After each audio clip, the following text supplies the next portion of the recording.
Hello friends, good afternoon. मैं एजाज़ अहमद आपको अपने चैनल हिस्ट्रीनामा में स्वागत करता हूं और अब रिक्वेस्ट करता हूं आपसे कि आप इस वीडियो को ज़्यादा से ज़्यादा लोगों में शेयर करें, सब्सक्राइब करें, लाइक करें और बेल आइकन को दबाएं।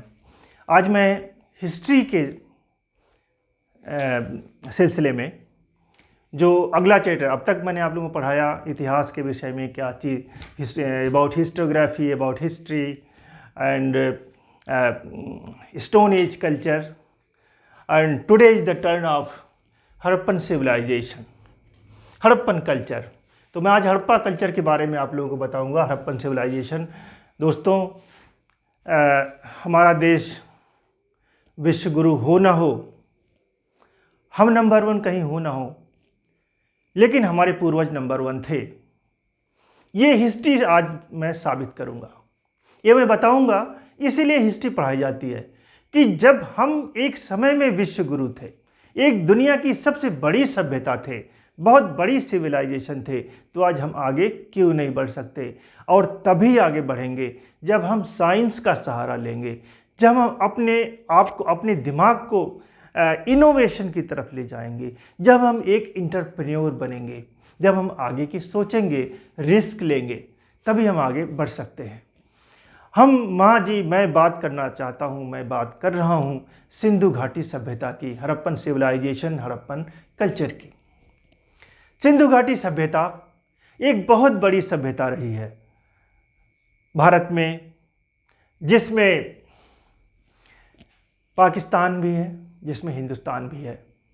जाहिर है पाकिस्तान भी भारत का हिस्सा था और इसलिए ये बहुत बड़ी सभ्यता। हम इसे ये नहीं कह सकते कि पाकिस्तान की सभ्यता थी, बल्कि चूँकि एक थे उस समय में और उस काल में सिर्फ भारतवर्ष था, भारत ही था, तो इसलिए, या हिंदुस्तान था, तो इसलिए हम इस सभ्यता को हिंदुस्तान की सभ्यता ही कहेंगे। सिंधु तथा आसपास की नदियों पर इस सभ्यता को पाए जाने की वजह से हम इसे सिंधु सभ्यता कहते हैं, सिंधु घाटी सभ्यता कहते हैं। क्योंकि हड़प्पा का पहला गांव था जहां पर इसकी खुदाई हुई थी, इस वजह से इस सभ्यता को हड़प्पा सभ्यता भी कहा जाता है। क्योंकि आप जानते हैं, अगर किसी के 4 बेटे होते हैं तो 4 बेटों में जो पहला बेटा होता है उसी के नाम से उनके माँ बाप की पहचान होती है। रामू, श्यामू वगैरह, तो सबसे पहले रामू के पापा, रामू की मम्मी, इस तरह से बुलाया जाता है। उसी तरह से हड़प्पन सिविलाइजेशन का नाम दिया गया है, इसमें कोई कॉम्प्लिकेशन नहीं है। तो हड़प्पा इसलिए कहा जाता है, तमाम सारे जो नगर थे, तमाम सारे गांव थे जिनकी खुदाई हुई है, उन तमाम में सबसे पहला जो नगर जिसकी खुदाई हुई थी वो हड़प्पा थी। इस वजह से इसे हड़प्पा सभ्यता या हड़प्पा संस्कृति कहा जाता है। संस्कृति हड़प्पा के साथ नाम लगाई जाती है, मोहनजोदड़ो के साथ नहीं लगाई जाती, क्योंकि संस्कृति का मतलब होता है एक पर्टिकुलर टाइप ऑफ क्राफ्टमैनशिप, जबकि सभ्यता तो सभ्यता ही होती है। सभ्यता में कुछ जब एडवांस बहुत ज़्यादा हो जाता है वो संस्कृति हो जाती है। तो इस तरह से हड़प्पन कल्चर या हड़प्पन संस्कृति नाम दिया जाता है, या सिंधु घाटी सभ्यता कहा जाता है, सिंधु घाटी संस्कृति के नाम नहीं लिया जाता है। तो मैं बताना चाहता हूँ बच्चों कि ये सिंधु घाटी सभ्यता एक बहुत बड़ी सभ्यता थी और इसमें तकरीबन 1000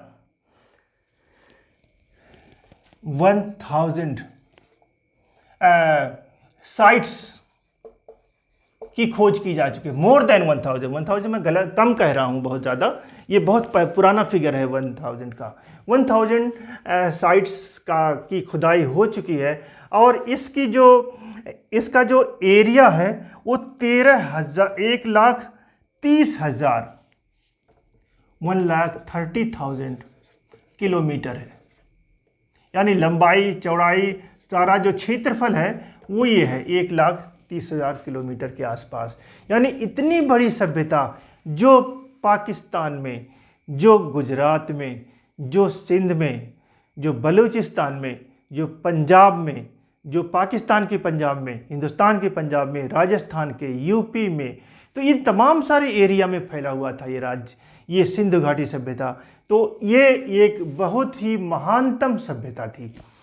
मैं आप लोगों को बताना चाहता हूँ कि ये महानतम सभ्यता, बहुत शॉर्ट में बताऊँगा क्योंकि वीडियो बहुत लंबी हो जाएगी, तो ये मैं बताना चाहता हूँ कि ये महानतम सभ्यता अस्तित्व में कैसे आई। सबसे पहला व्यक्ति जिसने, इसकी एक बहुत बड़ी लंबी कहानी है अस्तित्व में आने की। तो सबसे पहले हम देखते हैं 1826 में एक अंग्रेज जिसका नाम था चार्ल्स मैसन,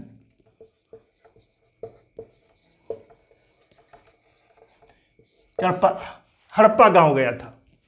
वहां उसने देखा एक बहुत बड़ा टीला है और उसने अंदाज़ा लगाया था ये टीला ज़रूर ही कोई पुरानी सभ्यता या पुराना खंडर है, आबादी थी कभी जहाँ पर, और वो फिर बाद में वो ढह गया होगा।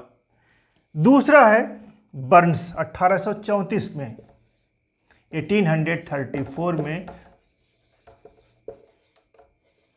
बर्न्स ने हड़प्पा गांव पे गया, आज खास तौर से हड़प्पा ने मोहनजोदड़ो तथा आसपास यानी सिंधु घाटी क्षेत्र में गया था और उसने वहां पता लगाया था कि इन सब क्षेत्रों में पुरानी सभ्यता कोई बस्ती थी। इसके बाद 1853 1856 में फिर 1853 एंड 1856 में देखते हैं एक बहुत बड़ा पुरातत्व शास्त्री, कनिंघम नाम सुना आपने, तकरीबन हर हिस्ट्री के स्टूडेंट ने कनिंघम का नाम सुना होगा। ये आर्कियोलॉजिकल सर्वे ऑफ इंडिया के अध्यक्ष हुआ करते थे, ASI जिसे कहा जाता है, archaeological survey of India.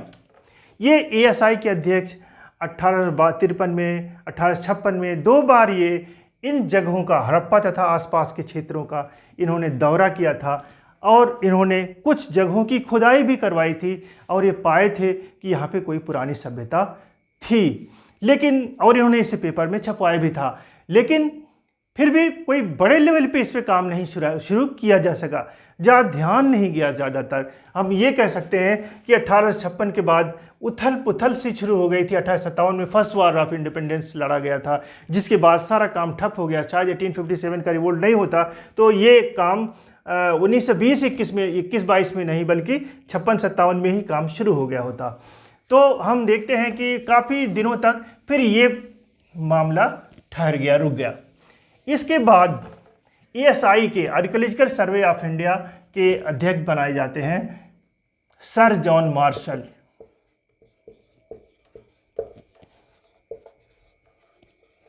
Sir John Marshall बनाए जाते हैं। इन्होंने ASI के अध्यक्ष, ASI, ये सर जॉन मार्शल ने 2 लोग अपने अधीन काम कर रहे 2 पुरातत्व शास्त्री, एक का नाम है दयाराम साहनी,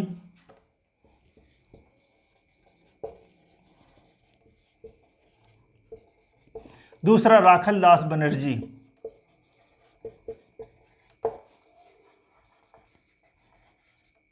राखल दास बनर्जी, इन 2 लोगों को नियुक्त किया क्योंकि 1920 में एक रेलवे लाइन बिछ रही थी, हड़प्पा से आसपास से जा रही थी और इन्हें रेलवे लाइन बिछाने के लिए पत्थरों की ज़रूरत थी, ईंट की ज़रूरत थी।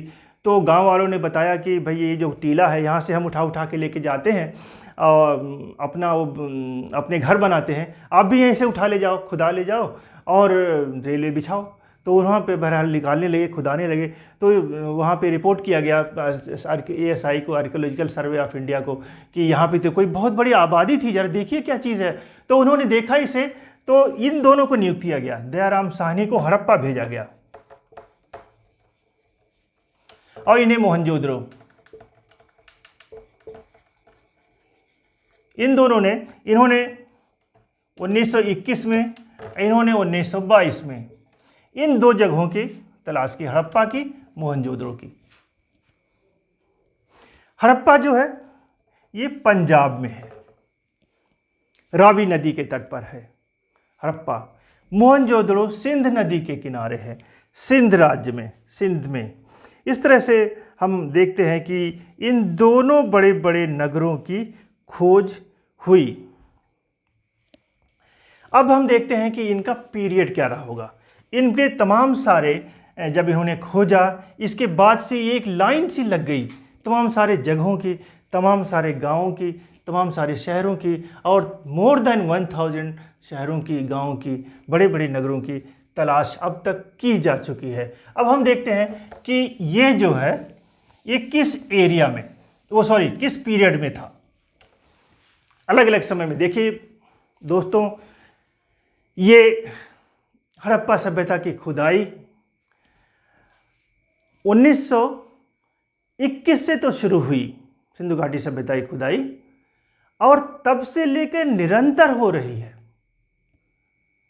तो आज से 20 साल पहले, आज से 50 साल पहले कुछ एरिया कुछ और था, जगह कुछ और थे, फाइंडिंग्स कुछ और थी, आज कुछ और है।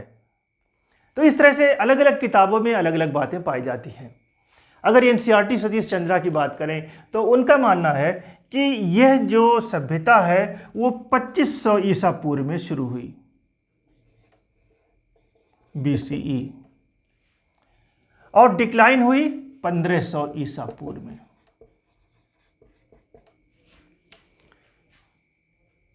ये यानी कि शुरुआत कब होती है? 2500 में। इसके बाद ये फ्लोरिश होती है, मैच्योरिटी फेज, ये डिक्लाइन, यानी ये बिगिनिंग फेज हो गया, ये मैच्योरिटी फेज हो गया, ये डिक्लाइनिंग फेज हो गया, है ना। ये शुरुआत, ये परिपक्वता काल, ये डिक्लाइनिंग फेज। परिपक्वता काल को इन्होंने बताया कि तकरीबन 2250 से लेके 1750 तक ये BCE, ये बड़ी मैच्योर फेज में थी सिंधु घाटी सभ्यता। लेकिन नहीं, उसके बाद फिर खुदाइयाँ शुरू हो गई, फिर जगह जगह से नए नए स्थल मिलने लगे। तो आज जो सर्वे है, आज जो हम देखते हैं कि इस पीरियड को वो तकरीबन 8000 साल पहले, अब सोचिए कहाँ पे 2500 साल पहले था, कहाँ 8000 साल। फिलहाल जो तलाश किया जा चुका है सिंधु घाटी सभ्यता के क्षेत्रों को, केंद्रों को, वो 8000 से लेकर के 1500 क्लोजिंग है, 1500 पे ख़त्म हो गया था, एकदम से सिंधु घाटी सभ्यता समाप्त हो गई थी। और इतने पुराने अवशेष मिले हैं जिसे हम 8000 मानते हैं। ये व्यवस्था आज की डेट में हम देखते हैं तो 8000 साल, 8000 BCE पुरानी हमारी सिंधु घाटी सभ्यता है, जो सबसे ज़्यादा पुरानी है। दोस्तों, उस समय 3 बड़ी बड़ी सभ्यताएं हुआ करती थी। इजिप्शियन सिविलाइजेशन, इजिप्ट यानी मिस्र की सभ्यता, इजिप्शियन सिविलाइजेशन जो है वो है 7000 से 3000, 7000 से 3000। एक और सभ्यता है मेसोपोटामिया या सुमेरियन सिविलाइजेशन, मेसोपोटामियन सिविलाइजेशन है 6500 से लेकर के 3100 BC। अब आप देखें, इजिप्शियन सिविलाइजेशन 7000 से 3000, मेसोपोटामियन सिविलाइजेशन से 6500 से 3100। तो ये जो सिविलाइजेशन है, इन सब में सबसे ज़्यादा पुरानी सभ्यता कौन सी हुई? यानी दुनिया में 3 बड़ी, ऐसा नहीं था बाकी जगहों पे इंसान नहीं रहते थे, लेकिन उनकी कोई अपनी सभ्यता नहीं थी, वो बिल्कुल प्रिमिटिव लाइफ जी रहे थे, लेकिन जिनके अंदर एक कल्चर था, उनके अंदर एक संस्कृति थी, जिनके अंदर एक हिस्ट्री थी, वो तमाम सारे लोग ये 3 जगहों पे निवास कर रहे थे। सिंधु घाटी के क्षेत्र में कर रहे थे, मिस्र में कर रहे थे, और मेसोपोटामिया में कर रहे थे, यानी इराक जो आज है, जिसमें एक क्षेत्र है सुमेरिया, मेसोपोटामिया में ही, वो सुमेरिया सिविलाइजेशन भी कहा जाता है, मेसोपोटामियन भी, उसी तरह से जैसे हड़प्पन या सिंधु घाटी सभ्यता कहलाता है। इन सब में हमारी सभ्यता सबसे पुरानी है, यानी कि दुनिया के पहले कल्चर्ड आदमी कोई थे तो हम थे, हमारे पूर्वज थे, सिंधु घाटी सभ्यता के लोग थे, यानी सबसे पुराने, ओल्डेस्ट वन, 8000 साल पहले। ये हमारे लिए फख्र की बात है। अब बच्चों, हम देखते हैं कि कहाँ कहाँ ये सभ्यता मिली, केंद्र कौन कौन से थे सभ्यता के। बलूचिस्तान में है सुक्ता जेंडर, सुक्ता जेंडोर। सुख्ता जेंडर बलूचिस्तान में पाया जाता है। और इसके बाद हम देखते हैं मकरान,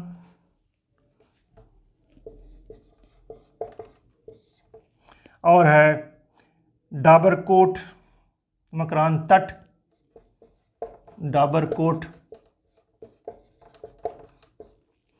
बलूचिस्तान के बाद हम सिंध आते हैं, सिंध प्रांत। सिंध प्रांत में क्या है सबसे बड़ा? मोहनजोदड़ो, चन्हूदरो, मोहनजोदारो, चन्हूदरो। मोहनजोदड़ो, चन्हूदरो दो बहुत बड़े बड़े थे। अमरी भी है सिंध में ही, ये कई सारे थे, लेकिन ये जो मोहनजोदड़ो है ना, ये सबसे बड़ी सभ्यता थी। सबसे बड़ा शहर ये मोहनजोदड़ो था, जिसकी खोज 1922 में की थी राखलदास बनर्जी ने। तो ये हो गया सिंध में। सिंध के बाद हम देखते हैं वेस्ट पंजाब, यानी पाकिस्तान वाला पंजाब, उसमें है हड़प्पा। वेस्ट पंजाब, इसमें हड़प्पा है। हड़प्पा बिल्कुल मोहनजोदड़ो की तरह से ही तकरीबन उतने ही बड़ा शहर था। याद रहे, हड़प्पा तथा मोहनजोदड़ो पूरे सिंधु घाटी सभ्यता के सबसे बड़े केंद्र थे, लेकिन दोनों अब पाकिस्तान में है। एक सिंध प्रांत में है, एक उनके पंजाब प्रांत में है। तो ये पंजाब प्रांत रावी नदी के किनारे, ये लड़काना डिस्ट्रिक्ट में ये पंजाब प्रांत है। ये हड़प्पा जगह है, और यहाँ पर बहुत सारे अवशेष मिले थे, खासतौर से अन्नागार। फिर राजस्थान की बात लें, राजस्थान में कालीबंगम, ये भी बहुत बड़ा शहर है। इनमें बहुत सारी सिमिलरिटी है एक्चुअली। कैसे हम कह सकते हैं एक ही टाइम के हैं सारे? क्योंकि सिमिलरिटी वही टाउन प्लानिंग, वही पॉटरी, वही इनके खिलौने, वही इनके मालाएं, वही इनके मनके, वही इनके मटके, जो तमाम सारे बर्तन वो तकरीबन मेल खाते थे, तमाम सारी प्लानिंग मेल खाती थी। इसके बाद हम देखते हैं कालीबंगा जो था। फिर हम देखते हैं कि हरियाणा में आ जाते हैं। राजस्थान के बाद हरियाणा में राखीगढ़ी, बनावली, मीताथल, राखीगढ़ी, बनावली,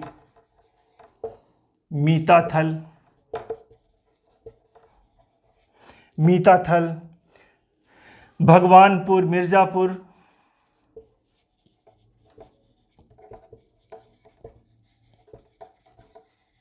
बच्चों सबसे ज़्यादा रिच अगर कोई था इन तमाम सारे राज्यों में तो वो हरियाणा था। मैं इसे नहीं कहता मैं हरियाणा में जॉब करता हूँ या हरियाणा मेरा अपना स्टेट है, बल्कि ये सच है कि हरियाणा की वजह से ही हम इस सभ्यता को 8000 तक पीछे तक लेके गए, ईसा पूर्व तक।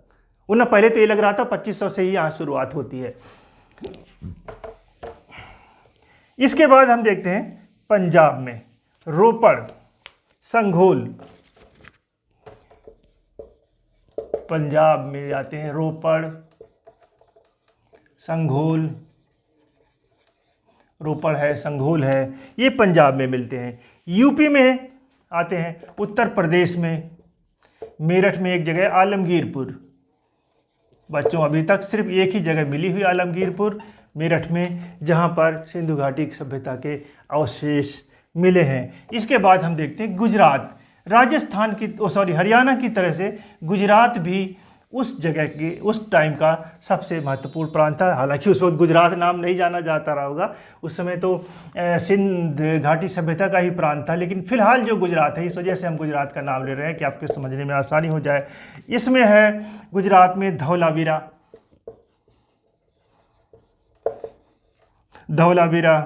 लोथल, इसमें सुरकोतड़ा, इसमें है रंगपुर। इन सब स्थलों की खुदाई की गई।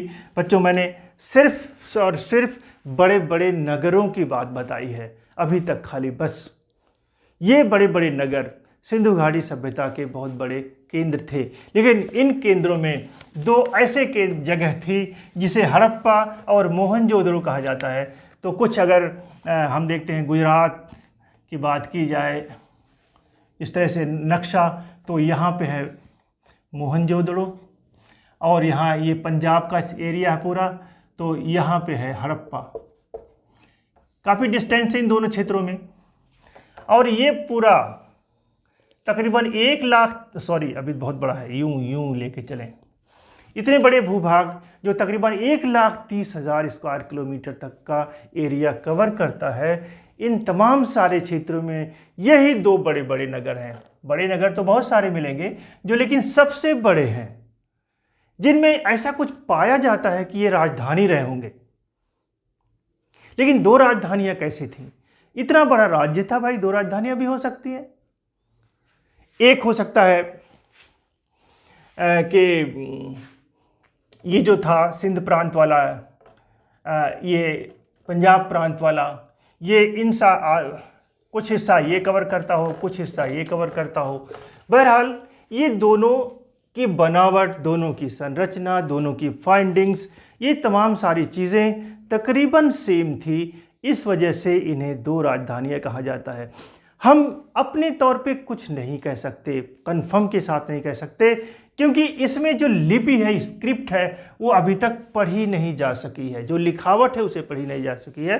ये लिखावट पिक्टोग्राफिक है, यानी चित्रात्मक है, जिसे कोई ना कोई चित्र पता चलता है ऐसे कोई।